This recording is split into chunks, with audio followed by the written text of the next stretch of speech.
बड़ी अच्छी नज़ीर जो लोग पेश कर रहे हैं देश के अंदर, सतगुरु रविदास वेलफेयर मिशन इंटरनेशनल के जो पदाधिकारी हैं, जो साथी हैं हमारे Shri Sahdev Singh Canada, Shri Sadhu Singh Canada chairman साहब जो हैं इसके, श्री हरमेश महमी जी जो वाइस प्रेसिडेंट हैं, श्री विजय कुमार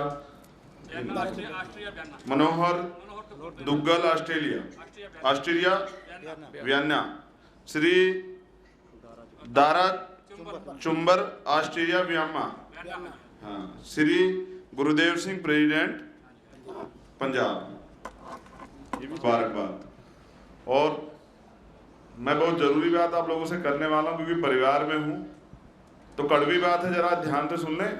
मैं चाहूँगा कि यहाँ से थोड़ा सा सामने से आप हल्का इधर हो जाए, जो मैं सबके चेहरे भी देख सकूँ जिन लोगों के साथ में बात करने के लिए आया। देखिए, मैं इसलिए यहाँ आया, अगर ये कोई प्रोग्राम होता तो शायद मैं यहाँ नहीं आता, क्योंकि यहाँ से तकदीरें बन रही हैं, भविष्य बन रहा है। यहाँ से हमारी कौम को, हमारे मिशन को एक दिशा मिलेगी। कुछ लोग ऐसे तय होंगे, कुछ लोग ऐसे आएंगे जो इस मिशन को बढ़ाने में, इस कौम के लिए, इस मिशन के लिए, इस समाज के लिए परिवर्तन की आंधी बनेंगे, लहर बनेंगे, किरण बनेंगे। उनकी वजह से मैं यहाँ आया हूँ, क्योंकि एक MP MLA तो आदमी बन सकता है, लेकिन आप जो बना रहे हैं ना IAS PCS और IPS, ये एक लंबी लड़ाई है। ये एक लंबा, आप एक बीज डाल रहे हैं जिसका फल आपको आने वाले 10 साल में, 20 साल में मिलेगा।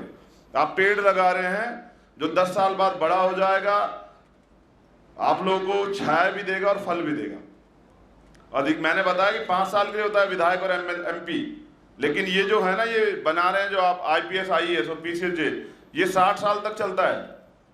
और आगे भी अगर किसी अधिकारी को फोन करेगा तो आपके काम कराएगा। आपको एक DM की पावर में बता देता हूं छोटे शब्दों में, एक DM चाहे तो जिले में बहुत सारे लोगों को रोजगार दे सकता है। उसके होते हुए वहां उनके लोगों पे उत्पीड़न नहीं हो सकता है। अगर हो जाए तो न्याय मिलेगा और बहुत सारी योजनाएं हैं जो ला सकता है, तो उसके हाथ में बड़ी ताकत होती है। आप बहुत अच्छा काम कर रहे हैं, मैं मुबारकबाद देता हूं सब लोगों को दोबारा दिल की गहराइयों से।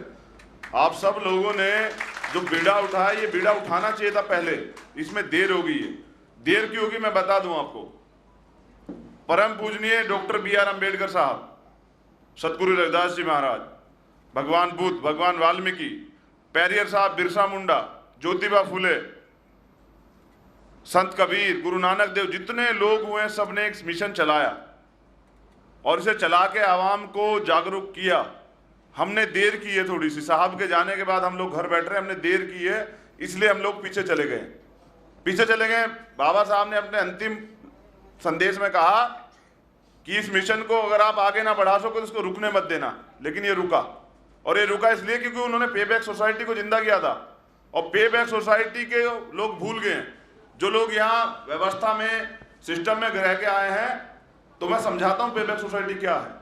आप अगर डॉक्टर हैं तो अपने ग्रामीण क्षेत्रों में कैंप लगाए, एक दिन दे अपने आवाम को, अपनी कौम को, अपने मिशन को, अपने समाज को, और अपने लोगों को बताएं कि किस तरह से उनको बीमारियां लगती है, किस तरह से इलाज करना है। तो मेरे हिसाब से समाज में से बीमारी बहुत ज़्यादा कम हो जाएगी। जितने वकील हैं वो जाएं, एक दिन एक गांव में दे और उन लोगों को समझाएं किस तरह से मुकदमा अगर होता है, FIR क्या लिखी जाती है, किस तरह से आप अपना बचाव कर सकते हैं, कौन सी धाराओं में पुलिस आपको पकड़ सकती है, कौन सी धारा में पुलिस आपको नहीं पकड़ सकती, क्या हमारे लीगल राइट है, ये बताएं जाके। अगर आप DM है या SSP हैं तो बहुत सारी योजना ला सकते हैं, लेकिन मैं छोटी छोटी चीजों पर ध्यान दे रहा हूं। अगर आप एग्रीकल्चर में तो जाके बताएं हमारे लोग, किसान खेती कैसे करता है, सिंचाई की व्यवस्था कैसे होगी, कहां से कौन सी योजना आ रही है। लेकिन हमने हरामखोरी की, इसलिए से पे बैक सोसाइटी को खत्म किया, तो हम लोग जमीन पे आ गए हैं। तो कड़वी बात यह है कि ये हुआ क्यों। जब साहब काशीराम का एक नारा था, पुराने लोग जानते हैं कि हमारा व्यक्ति टीवी और बीवी में मस्त है। अगर वो कामयाब हो गया है तो वो टीवी और बीवी तक सीमित है, उसने समाज के प्रति जिम्मेदारी नहीं समझी है। तो जो नौजवान यहाँ बैठे हैं, मैं बता रहा हूं, आप लोग सुन लो, मैं आज लंबी बात करने वाला हूं, कहूंगा इतनी दूर से चल के अपने दिल की बात रखूं आप लोगों के बीच में। 16/4 में कॉन्स्टिट्यूशन हमें आजादी देता है, आरक्षण से लेकर सारी व्यवस्था है। 17 में जो छुआछूत होता है उसके खिलाफ FIR कराने का अधिकार, देश में कोई किसी के खिलाफ छुआछूत नहीं कर सकता है। 19 में अभिव्यक्ति की आजादी, 338 में हमारे लिए प्रावधान, 39 में प्रावधान, 40 में ओबीसी समाज के लिए प्रावधान, लेकिन आज तक मिशन मूवमेंट के लोग साहब के जाने के बाद वो परेशान हुए, घर बैठ गए। उन्होंने जाके ओबीसी को नहीं बताया कि तुम्हारे लिए व्यवस्था करके गए हैं बाबा साहब। तुम रोज रोज ब्राह्मण के खिलाफ चिल्लाते रहो, तुम रोज रोज ठाकुर के खिलाफ चिल्लाते रहो, तुम रोज रोज मनुवाद के खिलाफ चिल्लाते रहो। तुम काम करो ना।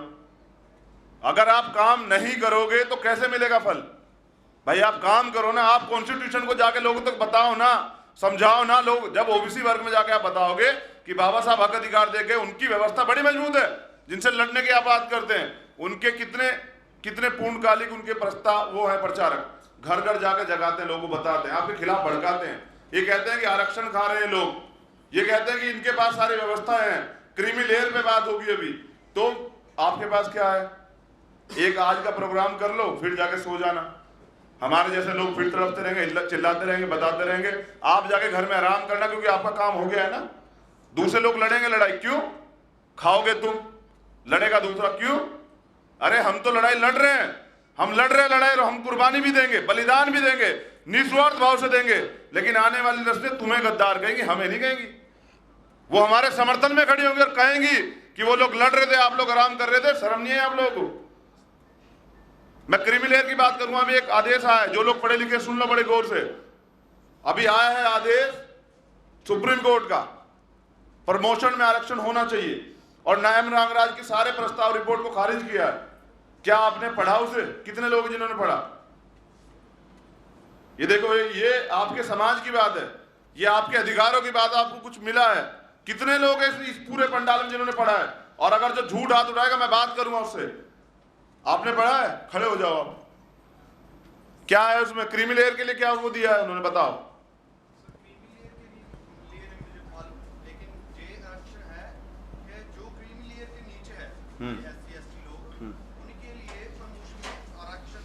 और क्रीमी लेयर के लिए क्या कहा है? चलो, आपने कुछ तो पढ़ा। देखो, बुराई ये है कि आपके पक्ष में, आपके खिलाफ कुछ आता है और आप लोग सोते रहते हो। उन्होंने कहा कि क्रीमी लेयर के आंकड़े आप इकट्ठे कीजिए, क्रीमी लेयर के आंकड़े इकट्ठे कीजिए। अगर साधु सिंह कनेडा मजबूत है और वो भारत में रह रहे हैं तो उनको हटाइए, उनसे दूरी बनाइए।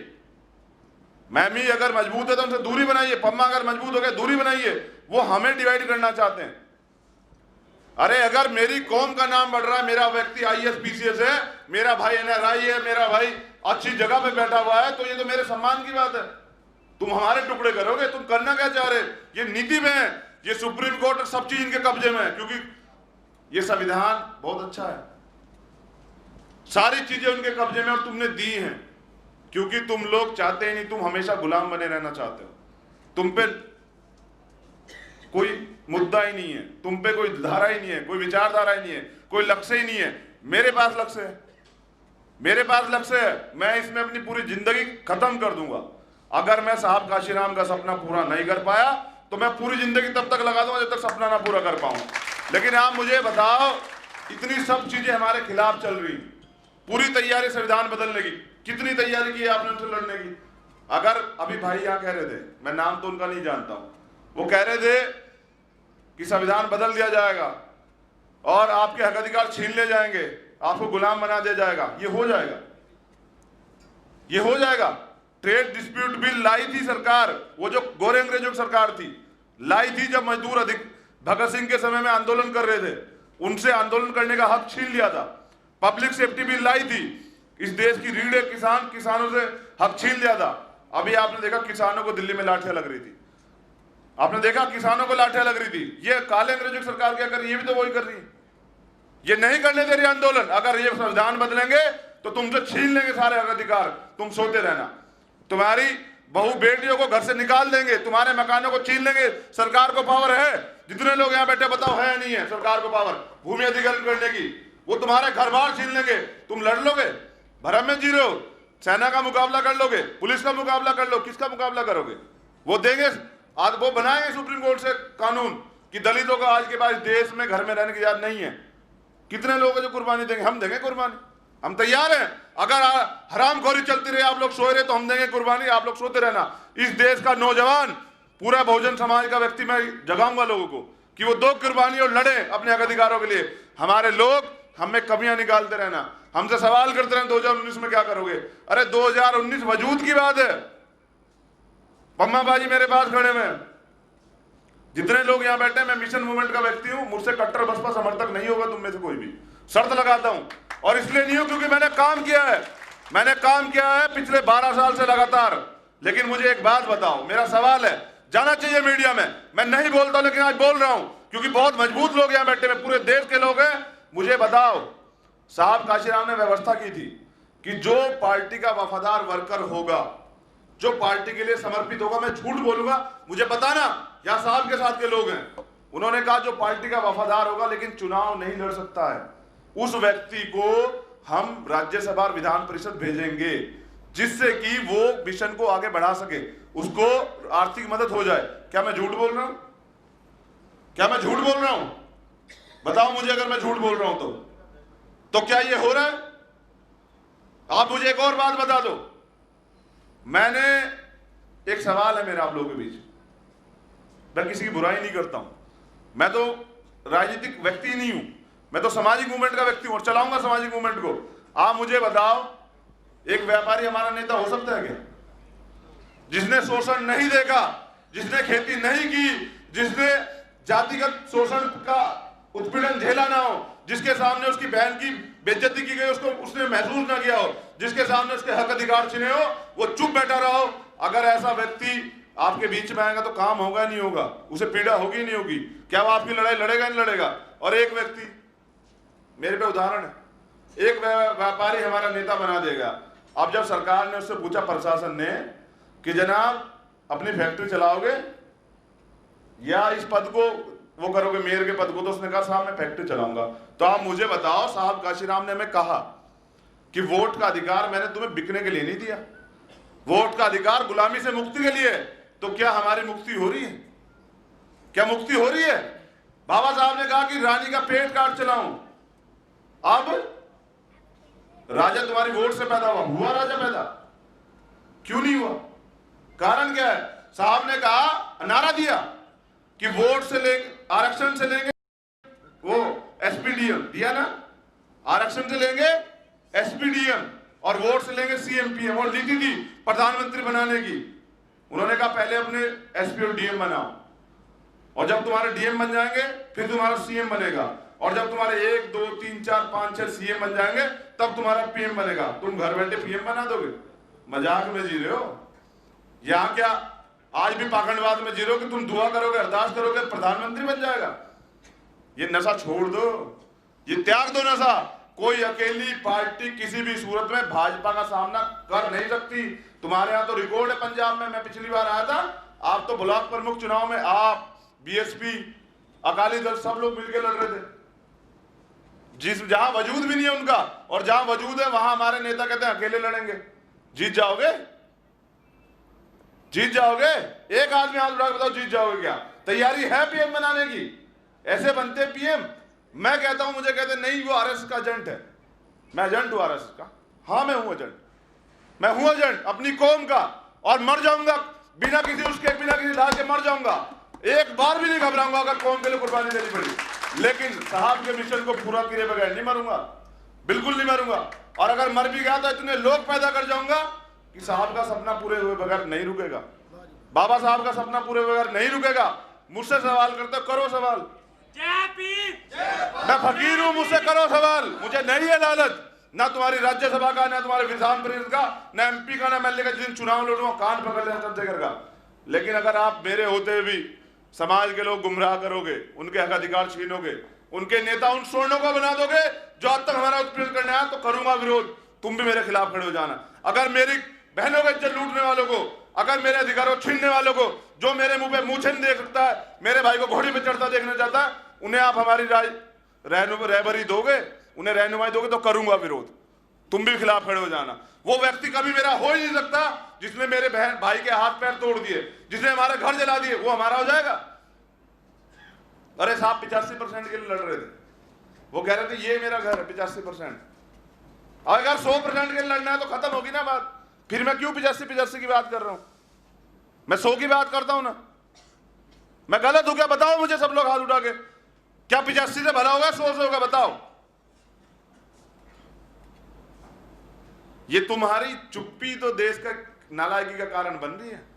तुम चुप रहो, तुम आवाज ना उठाओ कि सही के खिलाफ, तुम गलत के खिलाफ चुप रहो, तुम सही को गाली देते रहो, उससे सवाल करते रहो, तो घबराओ मत, इलाज आपका भी होगा।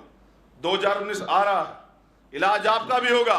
और बता देता हूं मिशन के व्यक्ति में और एक व्यापारी में क्या फर्क है। कान खोल के सुन लेना जितने लोग यहां बैठे हो। एक व्यापारी भाग जाएगा जब उसका नंबर आएगा, जहां उसे लालच मिलेगा, पैसा मिलेगा, पद मिलेगा, भाग जाएगा, पहले भी हुआ है। और एक मिशन मूवमेंट का व्यक्ति मर जाएगा, समझौता नहीं करेगा, लालच में नहीं आएगा, सब कुछ वो कर लेगा। जो लोग साहब की मूवमेंट के थे घर बैठे हुए हैं, पंजाब में बैठे होंगे हजारों लोग, बताओ है या नहीं है? पंजाब के लोग बैठे हुए हैं हजारों घर, मुझे फोन करते हैं बेटा तुझसे उम्मीद है, तुझसे बड़ी उम्मीद है कि तू साहब के मामले को, साहब के मिशन को आगे लेके जाएगा। हम टूट चुके हैं, तेरे से उम्मीद है। तो मैं उन्हें भरोसा दिलाता हूं कि चंद्रशेखर मर जाएगा, लेकिन वो नोट नहीं बना जो चंद्रशेखर को खरीद ले, साहब की मिशन से हटा दे। वो पद नहीं पैदा हुआ जिसके लालच में ऐसा हो जाए। मैंने जमीनी तौर पे शोषण देखा है, मैंने सहा है, मैंने देखा अपनी बहन की लुटती हुई इज्जतों को। क्योंकि वो जरूरी नहीं हो मिशन मूवमेंट का काम करे, वो चाहे वहां लुट रही हो इलाहाबाद में, वो चाहे लुट रही हो गुजरात में, लेकिन वो मेरी बहन है, मेरे मिशन की बहन है, मुझे तकलीफ होती है। अरे मैं ईमानदार से लड़ रहा हूं और प्रयास कर रहा हूं। हम सब लोग जितने नौजवान खड़े हैं सब बेरोजगार हैं। क्या हम कल का भविष्य सामाजिक मूवमेंट में देख रहे हैं? लेकिन फिर भी लड़ रहे हैं। हमें नहीं है लालच, हमें कुछ नहीं चाहिए आवाम से। आवाम जाग जाए ना, वो सवाल करना सीख ले, वो अपने अधिकारों की बात करे। जितने लोग यहाँ बैठे संविधान पढ़ा होगा ना, बाबा साहब ने कहा संविधान कितना भी अच्छा हो, चलाने वाले हाथ बुरे होंगे तो बिल्कुल संविधान खराब साबित हो जाएगा। और संविधान कितना बुरा हो, चलाने वाले हाथ अच्छे हो, नीति अच्छी हो, तो संविधान अच्छा हो जाएगा। मुझे बताओ, वो देश को संविधान को बदलने की बात करते हैं, ये न्यायपालिका संविधान की वजह से, ये असेंबली संविधान की वजह से, ये पार्लियामेंट संविधान की वजह से। और जब संविधान नहीं रहेगा तो तुम्हारा क्या है भाई? कुछ है तुम्हारा? क्या तुम्हारे पास कोई ऐसी नीति है? तुम तो एक भी नहीं हो सकते हो। पंजाब में 42, 43, 47% आबादी, साहब चिल्ला चिल्ला के चले गए। आज आप साहब के जाने के बाद उनकी रहनुमाओं को रहबर कहते हो। उनके जाने के बाद मैं चिल्ला रहा हूं, जब चला जाऊंगा ना बीच में से फिर मेरी फोटो लगा लेना इनके बराबर में कि भाई ये भी समाज का वीर था। अभी मत दो साथ, अभी तो सवाल करते रहो, घर बैठ रहे। ये मैं कह रहा हूं अगर मैं गलत हो जाऊंगा, तुम सब लोग तो गलत नहीं हो, तुम तो जाग जाओ, तुम तो पहचान लो, दुश्मन और दोस्त का फर्क तो कर लो। अगर तुम लोग चुप रहे तो वो दिन दूर नहीं है कि वो गले में हांडी, पम्मा तेरे तो डलेगी डलेगी, तू बहुत लड़ता है, तू बहुत मिशन की बात कर, तेरे गले में तो डलेगी हांडी, मैं बता दे रहा हूं। और तेरी कमर पे बंधेंगे पट्टे, और फिर जब तू निकलेगा घर से बाहर, तब ये लोग, कुछ लोग जो व्यवस्था में उनका साथ, देखो जब युद्ध होता है ना, युद्ध दो चीजें होती हैं, क्या तो गुलामी स्वीकार करो या मरो। तो मैं तो मरने वाले में से हूं, तुम तय कर लो कि तुम गुलामी स्वीकार करने वालों में से किसमें से हो। तुम ये अपने आप तय कर लो। और अगर युद्ध करना चाहते तो युद्ध के लिए घबराने की जरूरत नहीं है। नीति है ना, राजा अपना बना दो, अरे अपना राजा बना दो, फिर देखता हूं कौन संविधान को बदलता है। अगर तुम में ताकत नहीं है युद्ध लड़ने की तो राजा बना दो ना, एक बटन ही तो दबाना, एक बटन ही तो दबाना, बना दो राजा। लेकिन अगर तुम सोचते हो कांग्रेस, बीजेपी, अकाली दल में बैठ के तुम राजा बना दोगे तो भरम है तुम्हारे, नहीं बना सकते हो।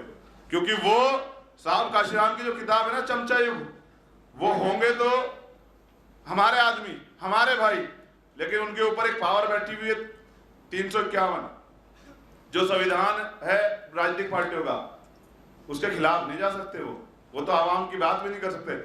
अगर ये लोग कह रहे हैं कि अच्छी बात है, तो मुझे बताओ प्रधानमंत्री कौन है? दलित समाज से। क्या संविधान जलता उसे दर्द होता है? क्यों भाई होता है? तो इसे तो चमचे कहते हैं, इसे तो चमचा कहते हैं। ये 131 MP, 1100 विधायक रिजर्वेशन के कोटे से वहां बैठे हैं, जो दिया संविधान ने, उनको पीड़ा होती है संविधान जलता है। उन्हें नालायकों को ये नहीं पता कि कल संविधान नहीं रहेगा, तुम विधायक छोड़ो, तुम गांव के सरपंच भी नहीं बन सकते। कौन बना रहा है? इस कौम को सरपंच बना रहा है कोई? बहुजन समाज के लोगों को सरपंच बना रहा है कोई? भरम त्यागो, होश में आ जाओ, अभी भी जाग जाओ, अभी भी समय, और संभाल लो। अभी मिशन मूवमेंट खत्म नहीं हुई है, अभी मिशन मूवमेंट बाकी है, और लड़ने वाले भी लोग हैं। आप आशीर्वाद बना के चलो आगे, आप बनाओ नीति। मुझे आके पंजाब में क्या मुख्यमंत्री बनना है? मुझे आके पंजाब में क्या चुनाव लड़ना है? अरे मैं तो रास्ते पे ला रहा हूं, दिखा रहा हूं, जगा रहा हूं, और तुम लोग भी आना चाहते हो, तुम लोग भी जागना चाहते हो, पीड़ा तुम्हें भी है, लेकिन कह नहीं पा रहे हो, क्योंकि जालिम से डरना भी तो गुनाह है ना। अभी भाई कह रहे थे गोविंद सिंह जी के बारे में, उन्होंने कहा सूरा सो पहचानिए जो लड़े दीन के हेत, और पुरजा पुरजा कट मरे कभी ना छाड़े खेत। आप ये मुझे बताओ, क्या वो लिखने वाले गलत थे? गलत तो नहीं लिखा ना, उन्होंने तो अनुभव लिखा। अब आप मत पहचानो, आप बैठे रहो, आप इंतजार करते रहो कि कोई रहबर आएगा तुम्हारे लिए लड़ेगा, क्योंकि तुम नहीं लड़ोगे। तुमने तो अपना काम कर दिया ना, इस कौम में पैदा हो गए, तुमने तो अपना काम कर दिया ना। मैं चाहता हूं कि ये IAS PCS कोचिंग सेंटर पूरे देश में खुले, और उसके लिए मदद चाहिए आप लोगों की। आप लोग प्रयास करो कि हम लोग नहीं ऐसे, पूरे देश में इतना मजबूत नहीं जितना पंजाब में है। और एक और चीज, ये संस्था इंटरनेशनल है, तो प्रयास करो पंजाब के साथ कहीं और से भी थोड़े कुछ बच्चों को ले लो। ऐसे बहुत सारे बच्चे हैं जो पढ़ना चाहते हैं, जिनके पास लक्ष्य है, जो बनना चाहते हैं कुछ, जो गरीबी में है, आर्थिक रूप से कमजोर हैं, लेकिन वो कुछ करना चाहते हैं। उन पे वो सिद्धांत है, वो चाहते हैं कि भी हम भी व्यवस्था के अंग बने। तो हमारे पास एक मेमोरेंडम है पूरा, हम प्रयास करेंगे, मैं कुछ चीजें उसकी बता रहा हूँ। हम प्रयास करेंगे आरक्षण व्यवस्था आबादी के आधार पे हो, जितनी जिसकी आबादी उसको आरक्षण मिले, चाहे वो मुस्लिम हो, चाहे वो दलित हो, चाहे वो OBC हो, कोई भी। झगड़ा खत्म हो जाएगा, पहली बात। दूसरी बात, हम चाहते हैं क्लोजियम खत्म हो, न्यायपालिका में कोई क्लोजियम ना हो, चुनाव ठीक वो हो, एग्जाम से बन के जाए। सिर्फ 250 परिवारों का कब्जा है व्यवस्था पे, जो चाहते डिसीजन दे देते हैं। क्यों भाई, ऐसा क्यों किया? और लोग लायक नहीं है, लेकिन चुप। हम इस पे बात करेंगे, हम लड़ेंगे उनसे। हमने कहा है कि जनाब, जो हमारी एक और बड़ी मांग है कि पदोन्नति में आरक्षण का जो मामला है, इसको 9वीं अनुसूची में डाला जाए, कि फिर इसके साथ कोई छेड़खानी ना हो। हमारे जितने लोग यहाँ बैठे वो ये भी नहीं जानते संविधान में कितने आर्टिकल हैं। जो लोग यहाँ बैठे जो मिशन मूवमेंट की बात करते हैं, वो ये भी नहीं जानते संविधान में कितने भाग हैं, कितने पार्ट है, कितनी अनुसूची है, ये भी नहीं जानते, और कहते हैं हम लड़ेंगे। लड़ने के लिए तैयारी चाहिए ना, लड़ने के लिए नीति चाहिए ना। वो लोग कूटनीति करते हैं, आप पे क्या है? कुछ भी तो नहीं। आप तो भाग रहे, सिर्फ भाग रहे। किसी भी मिशन मूवमेंट को चलाने के लिए नीति चाहिए। हमारे पास पूरा मेमोरेंडम है, हम प्रयास करेंगे पे बैक सोसाइटी को जिंदा करें, और पूरे देश में जो लोग समाज की बात करते हैं, बड़ी बड़ी बातें करते हैं, उन्हें लेके आए एक मंच पे। पंजाब में जितने जत्थेबंदियां हैं, अगर उनके प्रधान यहाँ हो, तो भैया मेरा निवेदन है, व्यक्तिगत लड़ाई छोड़ के सामाजिक लड़ाई में आ जाओ, एक मंच पे हो जाओ। तुम जो मंच कहोगे मैं खुद भी उसमें आने को तैयार हूँ, लेकिन एक मंच पे आ जाओ। देर हो जाएगी, हमारी व्यक्तिगत लड़ाई के चलते दूसरे लोग बाजी मार जाएंगे, हम लड़ते रहेंगे, और फिर मौका नहीं मिलेगा, बिल्कुल मौका नहीं मिलेगा। फिर कहना कि आज हम लड़ना चाहते हैं, तब तुमसे लड़ने का अधिकार छीन ले। सामाजिक बात, इनको भी पढ़ने का भरपूर मौका दे, क्योंकि अभी देश की जो हमारी पार्टी के राष्ट्रीय नेता है ना, आयरन लेडी, वो भी एक महिला है, वो पूरे देश के समाज के लोगों को चला रही है। तो हमें औरत की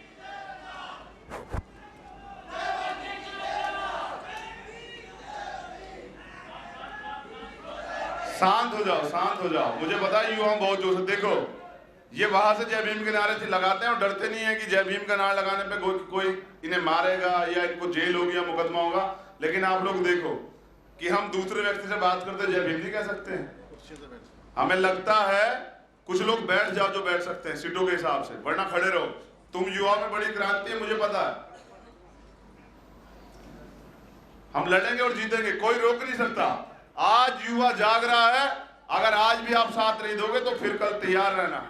अगर हमने दूरी बनाई तो तुम्हें बहुत दिक्कत होने वाली। हाँ, कण कण से आई आवाज, जय वाल्मीकि जय रविदास। एक और बार माइक के बिना, चलो। कण कण से आई आवाज, कण कण से आई आवाज।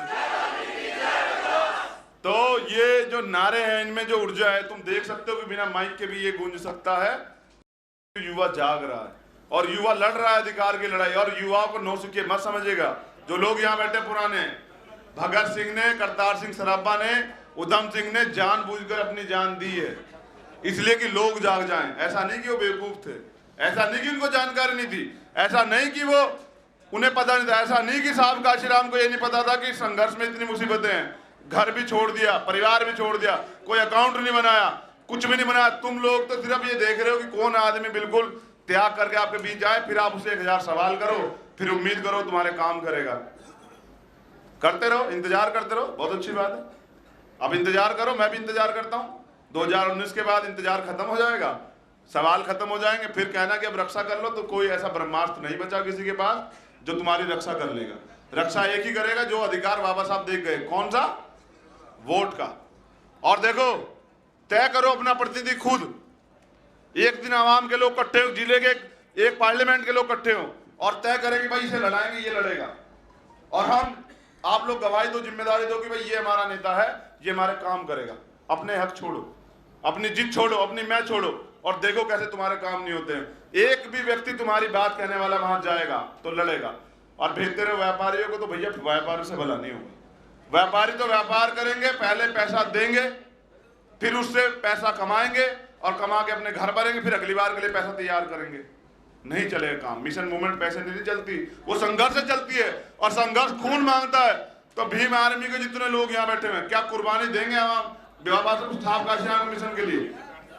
आप देखो, एक और बार सुन लो, क्या बाबा साहब और साहब काशीराम की मूवमेंट को पूरा करने के लिए नौजवान कुर्बानी देंगे? हाथ उठा के बताओ। तो ये ताकत आप लोगों से मिली है हमें। आपने पगड़ी बांधनी सिखाई तो हमने बांध ली। इस पगड़ी की लाज रखना हम सीख रहे हैं। हम प्रयास करेंगे। हम अनपढ़ लोग नहीं हैं, हम नौसिखिए लोग नहीं हैं। हम कानून को भी जानते हैं, हम संविधान को भी जानते हैं, हम सम्मान के लिए, संविधान के लिए झुकना भी जानते हैं, लेकिन वक्त आने पे काटना भी जानते हैं और गर्दन कटवाना भी जानते हैं। इसमें कोई दो राय नहीं। हम बिल्कुल स्पष्ट हैं, आर पार। अगर अच्छा एक चीज देखो, महसूस करो, हम बहुजनों को जोड़ रहे हैं, वही लोग हमारे ऊपर 90% अत्याचार कर रहे हैं, फिर भी हमारा दिल देखो कितना बड़ा है। इस समाज का दिल देखो कितना बड़ा है कि उन्हें माफ करते, उनसे कह रहे हैं कि एक हो जाओ। बताओ ये सच है या नहीं? वही तो अत्याचार कर रहे हैं। स्वर्णों की औकात है वो अत्याचार करते, उनकी औकात है। जिस दिन इकट्ठे हो गए और अगर चीख के एक चिंगाड़ मार दी तो वो वहां मिलेंगे यूरेशिया, समझ रहे हो? जिस दिन इकट्ठे हो गए। लेकिन आप आजमा के देखो कि जो ओबीसी भाई हमारे ऊपर आज गुमराह होने की वजह से अत्याचार कर रहा है, हम उसको भी जोड़ रहे हैं। हम उसको भी कह रहे हैं कि तुम भी हमारे भाई हो। इसलिए कह रहे हैं कि हमें पता है कि हमें साहब का सपना पूरा करना है, और वो अकेले एक बिरादरी से पूरा नहीं होता, एक जाति से पूरा नहीं होता। हमें तो प्रयास करना है कि पूरी बहुजन मूवमेंट को इकट्ठा करें। और उसके लिए जनाब, जैसे वो लोग प्रचार करते हैं, आप लोग निकलिए घर से बाहर।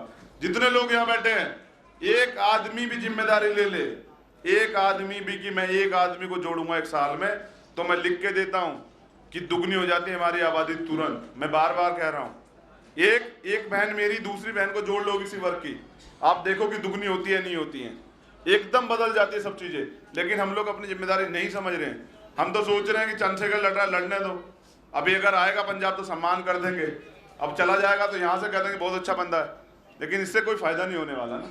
आप कुछ ना करो, बस आप एक मदद करा दो। सतगुरु रविदास वेलफेयर मिशन ऑर्गेनाइजेशन जो रजिस्टर्ड है, उसके ये इंटरनेशनल रजिस्ट्रेशन है इसका। मैं उनसे एक निवेदन करता हूं कि भैया जो लोग हमारे मजबूत हैं, पूरे देश में ऐसे कोचिंग सेंटर खोलिए। नहीं खोल सकते तो पंजाब में थोड़ा सा और बढ़ा दीजिए, कि पूरे देश से आह्वान कीजिए, एक टेस्ट रख लीजिए, उसे पास करके बच्चे यहाँ आए। योग्य बच्चे हैं, मैं लिख के देता हूँ कि हम 2 या 3 साल में, ज्यादा नहीं तो इस संस्था के बदौलत 20 IAS या PCS देंगे देश को। और हम प्रयास करेंगे कि PCS J यानी कि जुडिशरी में भी हमारा आदमी आना चाहिए, क्योंकि जुडिशरी में कॉलेजियम में, और कॉलेजियम में हमारा आदमी जाता नहीं है। वहां तो व्यवस्था है, कैसी व्यवस्था कि मैं जज तो मेरा बेटा है, मेरा भतीजा फिर जज। अब तुम योग्यता जाति से तय थोड़ा ही कर लोगे। अरे बाबा साहब बहुत मजबूत थे। क्या बाबा साहब के परिवार के लोग इतने मजबूत हैं कि वो उनके मूवमेंट को संभाल लेते? ऐसा नहीं है। योग्यता एक व्यक्ति में होती है, सब में नहीं होती। तो अगर आप ये कहते हो कि मैं जज हूं इसलिए मेरा बच्चा जज बनेगा, तो ये देश में चलेगा नहीं, देश संविधान से चलेगा।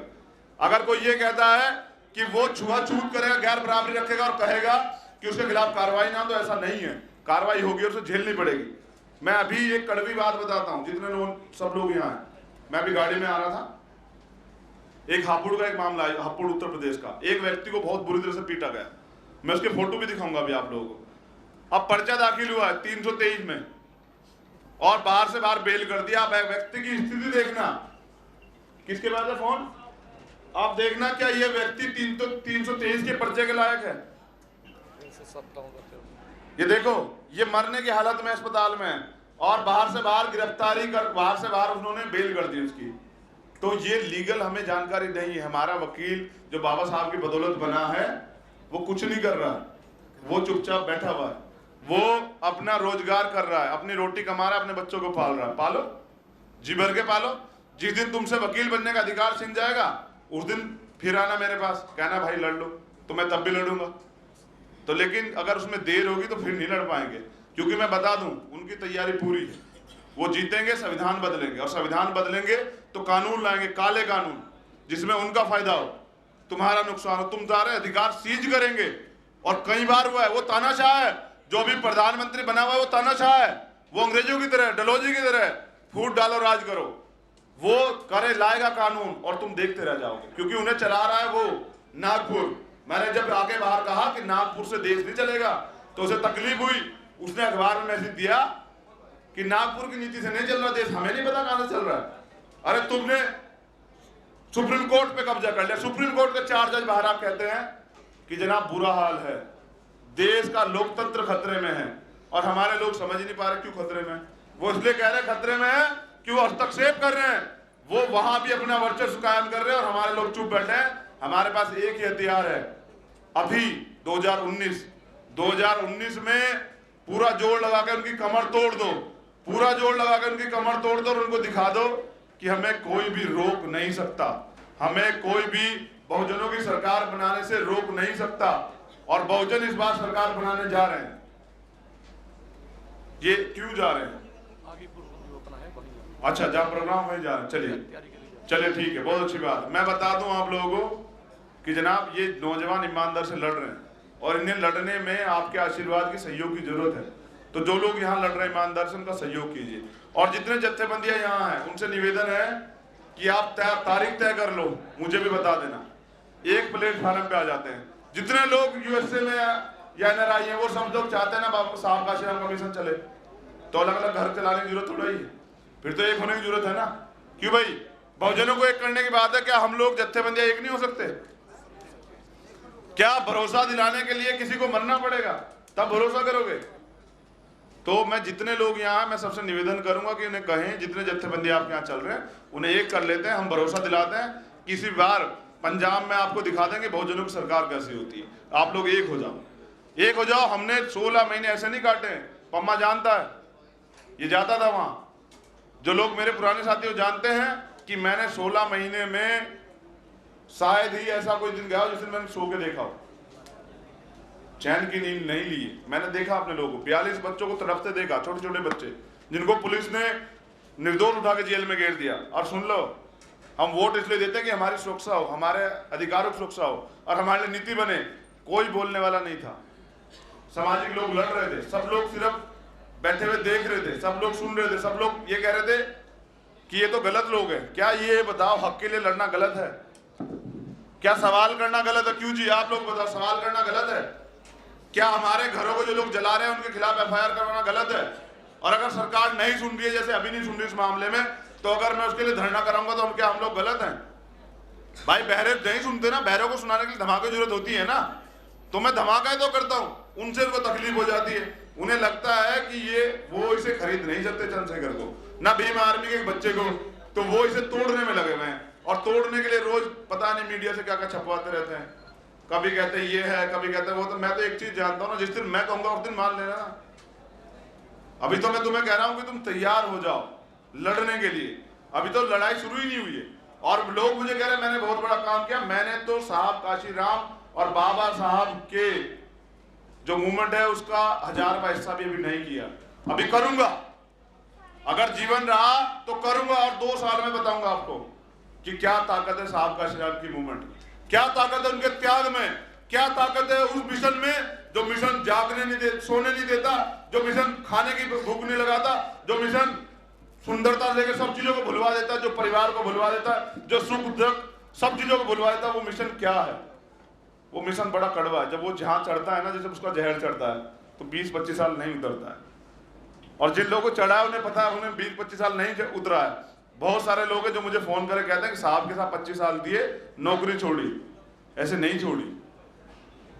वो जब वो जनून चढ़ता है, नीला रंग जब चढ़ता है तो बड़ा बड़ा कड़वा होता है। ये नीला रंग जब चढ़ता है ये बहुत, और अभी भी मेरा समाज सोए हुए हाथी की तरह सोया हुआ है, तो देर हो जाएगी, बहुत देर हो जाएगी। मैं थोड़ा सा कड़वा हूँ इसलिए आपको गलत गलत कहता रहता हूँ, लेकिन इसलिए कह रहा हूँ कि आप मेरे ऊपर भरोसा करते हैं। मैं ईमानदारी की लड़ाई लड़ रहा हूँ, और हम सब लोग, ये जितने नौजवान हैं पूरे देश में, क्या पूरे देश में आप लोग से ईमानदार से बताओ, भीम आर्मी से बड़ा संगठन है कोई?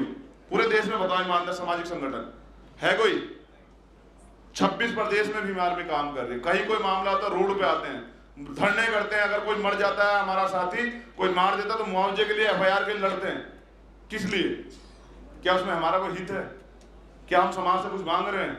लेकिन हमें लगता है कि हमारे ऊपर एक कर्ज है जो बाबा साहब और साहब काशी राम के मिशन का है, और वो उतारने का प्रयास कर रहे हैं। ईमानदारी से दे रहे, सोच रहे हैं कि कुछ ना कुछ दे जाएं, अपना जीवन समाप्त होने से पहले मिशन को कुछ दे जाएं, एक आधी रोशनी तो जला जाएं। और एक कड़वी बात, ये सिर्फ पंजाब के लोगों के लिए, हमारे रहबर हैं जिनका गांव यहाँ है, आज तक उसे पहचान नहीं मिली है। मेरा बस चले तो मैं इस पंजाब का नाम ही साहब काशी राम कर दूं, बिल्कुल। मेरा अगर बस चले तो मैं कर दूं, और अगर ऐसा भी ना हो पाए तो ऐसा जिला घोषित कर दूं जहां साहब पैदा हुए कि वो साहब काशी राम नगर हो जाए, उसमें उसे पहचान मिले। एक एक गली, एक एक कूचे पे साहब का वो हो, वो हमारा तीर्थ है जहां वो पैदा हुए। हमें चाहिए कि उस गांव में ज्यादा कुछ नहीं कर सकते ना अभी आप लोग, तो एक गेट बाहर लगवाने के लिए आप प्रयास करो कि जब कोई वहां से गुजरे तो उसे पता लगे कि तीर्थ स्थली है बहुजन समाज की। ये तीर्थ स्थली है उसकी, जहां वो व्यक्ति पैदा हुआ जिसने लोगों को जगाने के लिए अपना एक एक कण कुर्बान कर दिया। उनके जैसा नहीं हो सकता दोबारा पैदा। मैं तो उनके जूते के बराबर भी नहीं। व्यक्ति बहुत महान व्यक्ति थे। बाबा साहब के बाद कोई था जो आपके लिए ईमानदार से लड़ रहा था। हम तो उनसे सीख रहे हैं, उनको रोज पढ़ते हैं, उनको रोज सुनते हैं, उनके कैडर को पढ़ते हैं, उनकी थीसिस को पढ़ते हैं, उनके द्वारा बहुजन संगठन जो बाहर चला गया उसको पढ़ते हैं, और प्रयास कर रहे हैं कि आप लोगों के बीच में आकर आप लोगों को बताएं कि भैया अभी समय है, जाग जाओ, इकट्ठे हो जाओ, एक हो जाओ। साहब काशी राम ने कहा कि लोकतंत्र में सरों की कीमत होती है, लाठों की कीमत नहीं होती। और कोई भी लड़ाई हथियारों से नहीं जीती जाती। लड़ाई जीती जाती है विचारों से, लड़ाई जीती जाती है व्यवस्था से, लड़ाई जीती है नीति बना के। तो उस नीति को बनाने के लिए साहब के कैडर के लिए हम लोग प्रयास करेंगे। हमारे प्रधान हैं बलबीर गर्चा साहब, जो ईमानदार व्यक्ति हैं, जो यहाँ मूवमेंट को चला रहे हैं, वो हमारे यहाँ के प्रधान हैं। हम कैडर की व्यवस्था करेंगे। जो नौजवान कैडर में आना चाहे साहब के, जो सीखना चाहें, जो देखना चाहें, उनके त्याग को समझना पाए, वो साहब बलबीर गर्चा जी से संपर्क कर लेना। बहुत ईमानदार आदमी हमारे पास है, वो संघर्ष कर रहा है, हम उसके साथ कंधे से कंधा मिला खड़े हैं। क्योंकि जब हम वहाँ जेल में थे वो व्यक्ति यहाँ रोज संघर्ष कर रहा था, उसकी मेहनत के लिए हम सलाम करते हैं। एक हमारा दूसरा साथी है गिन्नी माही बेगोवाल से, वो भी हमारा जिम्मेदार साथी है। हमारा पम्मा सुन्नड़ हमारा बहुत जिम्मेदार साथी है। और कुलवंत माही हमारा बड़ा जिम्मेदार साथी है। ऐसे बहुत सारे साथी जिनके नाम मैं नहीं जानता, जैसे गुलशन हमारा बहुत जिम्मेदार साथी है। तो बहुत सारे साथी जिनके नाम मैं नहीं जानता, मैं उनसे माफी चाहता हूँ। उनका छोटा भाई होने के नाते मुझे माफ कर दो, लेकिन मैं प्रयास करूंगा कि ये नाम जो आज यहाँ ये इतिहास में दर्ज हो। जब बहुजनों का इतिहास लिखा जाएगा ना, क्योंकि ये लिखा जाएगा, ये किसी पे नहीं रुकेगा, क्योंकि बाबा साहब कह गए 21वीं सदी हमारी है, लिख के गए ना कि 21वीं सदी हमारी है। और उन्होंने कहा जाओ अपने घर को दीवार पे लिख दो, हम इस देश के शासक हैं। तो वो कह के गए, मैं लिख के देता हूँ कि जब बहुजनों का इतिहास लिखा जाएगा तो बलबीर गर्चा और इस टीम का नाम इतिहास में लिखा जाएगा। लिख लो इसे, मैं आज जवान दे रहा हूं, क्योंकि हम ईमानदार से लड़ते रहेंगे। और शिक्षा बेहद जरूरी है। शिक्षा इतनी जरूरी है कि बाबा साहब ने कहा कि शिक्षा शेरनी का वो दूध है जो पिएगा दहाड़ेगा। शिक्षा शेरनी का वो दूध है जो पिएगा दहाड़ेगा। तो मैं लिख के दे दूं, शिक्षित बनिए, संगठित रहिए, संघर्ष कीजिए। उनके नारे में बड़ा दम था, उसे प्रयास कीजिए कि उसे नारे को एक्सेप्ट करें।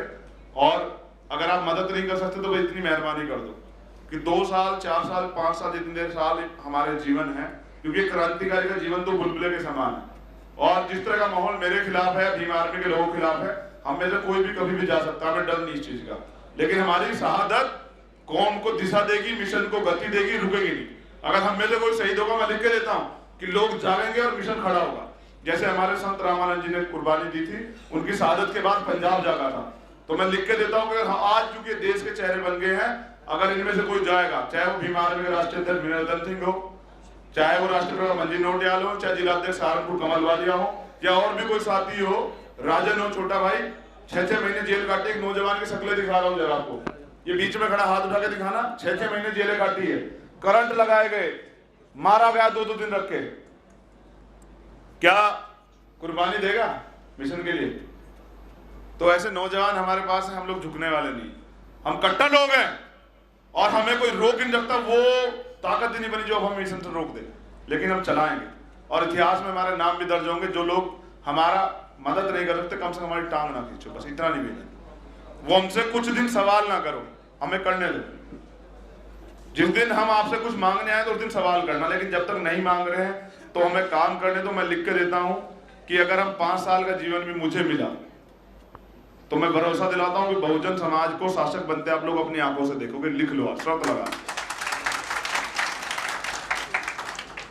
हाँ, मुझे अपने देखो, अपने लोगों में आ जाता हूं तो मैं भूल जाता हूं समय को, तबीयत को। तबीयत बड़ी खराब है, आपके शेख ने अभी गरजना नहीं छोड़ा, लेकिन थोड़ा सा अभी तकलीफ में है, तो प्रयास करो जल्दी ठीक हो जाऊं। मैं बहुत मेहनत से आप लोगों के बीच काम करूं। जितनी मेरी प्यारी बहनें और माता यहाँ बैठी हैं, आप सब लोगों ने मुझे सुना, आपका सादर हृदय गहराइयों से मैं आभार प्रकट करता हूँ। जितने साथी नौजवान हैं, वो लोग जो लोग काम कर रहे हैं, उनका आभार प्रकट करता हूँ। जितने मेरे बड़े बुजुर्ग यहाँ हैं, उनका भी आभार प्रकट करता हूँ। और जिन लोगों ने मुझे यहाँ बुलाया, अमन यहाँ है मेरा साथी, मेरे साथ रहा मुसीबत के समय में। हाँ, क्रांति टीवी और जितने भी चैनल यहाँ हैं, उन सबका स्वागत करता हूँ। ऐसे साथी जिन्होंने मुझे बल दिया, मैं प्रयास करूंगा कि उनकी उम्मीदों पर खरा उतर सकूं और साहब काशी राम के सपने को पूरा कर सकूं, उनके मूवमेंट को पूरा कर सकूं, और इसके लिए मैं अंदर से संघर्ष करूंगा। जिन्होंने मुझे बुलाया उनका भी एक और बार हृदय गति से धन्यवाद, स्वागत। और फिर मैं समय लगा तो फिर आऊंगा, लेकिन प्रयास करूंगा कि यहाँ भीम आर्मी की जो मूवमेंट हम चला रहे हैं, साहब काशी राम के सपने की, उनका सामाजिक परिवर्तन और आर्थिक मुक्ति का जो आंदोलन जो हम चला रहे हैं, उसे हम रुकने नहीं देंगे। तो आप लोग अगर मदद नहीं कर पाओगे तो दोबारा विनती कर रहा हूँ, पंजाब में है ये चीज और मेरा घर है, इसलिए मुझे कहनी पड़ रही। क्रांतिकारी गढ़ है, साहब पैदा हुए, भगत सिंह पैदा हुए, करतार सिंह सराभा पैदा हुए, इसलिए कहनी पड़ रही है कि अगर उनकी मदद ना कर पाओ तो उनकी टांग मत खींचना, उन्हें करने देना।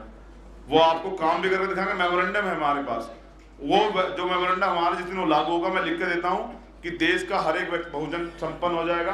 देश का एक बहुजन, हर बहुजन व्यक्ति व्यवस्था में होगा। देश का हर बहुजन ईमानदारी से अपने घर में सम्मान से रह रहा होगा। वो लागू तब होगा जब हम लोग एक हो जाएंगे, जब पूरा बहुजन समाज एक हो जाएगा। उसके लिए बहुत काम है, फिर मुलाकात होगी। जय भीम, जय भारत, जय गुरुदेव, धन गुरुदेव।